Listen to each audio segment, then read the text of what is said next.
आज मु आपण सेयार करी गोटे टेस्टी और हेल्दी सैंडविच रेसिपी। एटा आपंकर एते माने इंस्टांट एते शीघ्र बनी था। आप ब्रेकफास्ट रे खाई परिबे, इवनिंग स्नैक्स रे भी खाई परिबे, पिला मान को टिफिन बॉक्स रे भी देमें जानते एटा संग संग करके दे परिबे। मु देखंतु राति रे टिके दहीटा कपड़ा रे बांध देइथिले, तार पानी अंश भालो करे हंकट तयारी कर देली, ताको एंदी फेंटी देले क्रीमी क्रीमी लागिबो। आपण जहाँ भी वेजिटेबल ले परिबे, मु एटी कैप्सिकम टिके, गाजर टिके कोरिके पके देछि, कंचा लंका, तापरे आपनकर काकुडी टिके पके देछि, धनिया पत्र, एटी लूण स्वाद अनुसार, गोलमरिच गुंड, चाट पाउडर आउ चिली फ्लेक्स। आपण छुआ मान कहले लंका स्किप करें।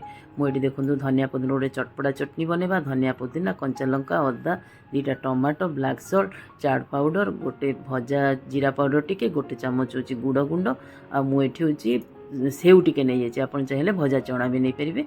आउ ये लेमन हाफ लेमन जूस नहीं ताको एमती फाइन पेस्ट बनईदेवा। यहाँ एत टेस्टी बन था। यहाँ ग्रीन चटनी आप करके गोटे सप्ताह स्टोर करके भी रखिपारे। देखो यहाँ हूँ गोटे फ्रेश सैंडविच ब्रेड नहीं जावा।